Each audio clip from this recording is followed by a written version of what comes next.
Dutch family film called Eep. Spoilers ahead. Watch out and take care. The movie begins in a small town in the Netherlands. A middle-aged man named Warre lives with his wife Tine on an isolated farm surrounded by open meadows. Warre likes to watch birds as a hobby. He often goes out in the woods with his binoculars and a book about birds. One day, Warre is birdwatching when he hears chirping noises nearby. He goes to check for the noise and finds a tiny creature lying on the ground. The creature fits in the palm of his hand. It has a body and a face like a human female, but has wings for arms. Warre looks up at the sky to find her mother, but doesn't see anything. Such a strange creature fascinates Warre, so he brings her home to show his wife. Tine is shocked to see the little girl with wings. Warre claims that the bird girl might be an extremely rare species because he has never read about such creatures before. He makes Tine remove things from a basket on the dining table and uses the basket as a crib for the little girl. Tine suggests they contact the police and hand the girl to them, but Warre wants to wait for the girl's parents to arrive. Later, we see Tine lovingly singing a lullaby to her. Tine and Warre have no kids, so they decide to take care of the little girl as their own, in case no one comes to get her. Tine dips a finger into the water and feeds the little girl. At night, they look at the sleeping child in fascination while deciding her name. Warre wants to name her Birdie, but they settle on the name Viegeltje. The very next day, Tine buys a Barbie doll that comes with a changeable dress for Viegeltje and a tiny baby bottle to feed her. Meanwhile, Warre makes Viegeltje a larger stroller so they can take her outside like a normal child. But when they put her on the stroller with a blanket, her wings are still visible. So, Tine cuts Warre's sock and sews it into a tiny poncho to hide Viegeltje's wings. The poncho works, and the two take their new daughter for a stroll in the town. While walking, Viegeltje makes noises which Tine thinks is her trying to talk, but Warre believes she is more bird than human, so she might just be chirping. Some women from the town are delighted to see the new child. Warre tells them that they have just adopted Viegeltje. When asked why she is so tiny, the two end the conversation and leave. Now a lot of time has passed, and Viegeltje has gotten bigger. She now barely fits in the dining table basket. She has still not learned to talk, and only makes noises like a bird. One day, Tine notices Viegeltje trying to fly. As time goes by, she starts acting more like a bird than a human. Tine is distressed by the fact, because she wants her daughter to be more human. Despite the fact that she is different, Tine tries to teach her to speak and eat with her feet. The two have made a tiny crib for Viegeltje right beside their bed, but she jumps into their bed and sleeps in between the couple when she is scared. One day, Tine hears Viegeltje saying the word Nini. She thinks the girl is calling her mama. From that day onwards, she teaches her the alphabet, but Viegeltje doesn't seem to get it. She also notices Viegeltje eating bugs from the floor. Thinking that it is normal for birds to eat bugs, she serves Viegeltje worms on a plate and makes her use her feet to eat it. When Viegeltje cannot do it, Tine is frustrated. She believes that Viegeltje can only learn manners by copying other people around her. The following day, she takes Viegeltje to a restaurant. Viegeltje sees pet birds flapping their wings and does the same. Afraid of being noticed, Tine takes her to a bathroom cubicle and asks her to flap her wings there. She waits outside, talking to a woman. When Viegeltje doesn't come out after some time, Tine opens the door to see only her shoes. She gets a glimpse of Viegeltje flying away through the window and yells her name, but to no avail. Tine goes back home, still worried for her daughter, and tells Warre about the disappearance. They figure that Viegeltje mustn't have gone too far, so they make their way to town to look for her. Meanwhile, we see Viegeltje flying with a group of birds, having the best time of her life.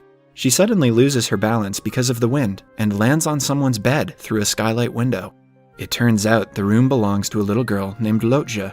Lotje is fascinated by Viegeltje's wings and asks her where she got them. The two befriend each other. Lotje's father doesn't have time to play with her, so she finds solace in Viegeltje. Elsewhere, Warre and Tine reach the town and go to an airline information desk. When they do not get the information they need, they make their way to a hotel to stay for the night. Meanwhile, Lotje pretends that she is also a bird and takes Viegeltje to a nearby tree. Viegeltje easily climbs up and sleeps on a branch, while Lotje naps on the lower branch.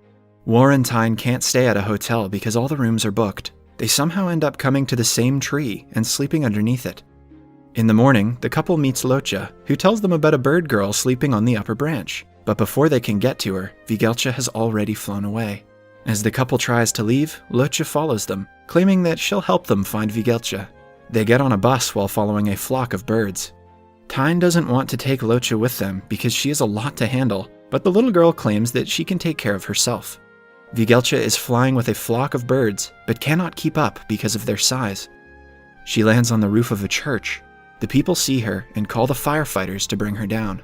When a firefighter reaches her, he sees her flying away from afar. The people assume the girl was taken away by eagles. The news makes the television, and Warre sees it too. The couple then goes to the firefighter's house and tries to tell him about Viegeltje being a bird. He almost doesn't believe them, but tells them that the bird went south. He even offers to help them find her. The group then makes their way south. Meanwhile, Viegeltje reaches a tiny house in the middle of nowhere. She is sitting at the window, watching some birds. When they fly away, she joins them, but just then, gunshots are heard. The group follows the noise, and Locha finds Viegeltje at the bottom of the well. They use the fireman's gear to go down the well and see that it is just Viegeltje's poncho. As night approaches, they still haven't found her, so the group goes to a nearby hotel to stay. Tine has started treating Locha as her own daughter. At night, Locha notices a strange boy on a tree outside her room. She joins him, and the two have a nice chat. Later at night, the boy is sleeping on his bed and hears a noise from under it. When he checks, he is surprised to see Viegeltje sleeping under his bed. He remembers Locha telling him about her, so he quickly goes to call her. The two return to see that Viegeltje is still there. All of them get under the bed and sleep for the night. Locha is happy to have her friend back. In the morning, the boy's mother comes to clean his room. The kids run to call Viegeltje's parents, but Viegeltje has flown away again before they can get to her. Now it is time for the group to continue the pursuit. However, Locha doesn't want to leave the boy. He is the only friend she has ever had, and unlike Viegeltje, he doesn't run away. Tine understands the little girl and lets her stay.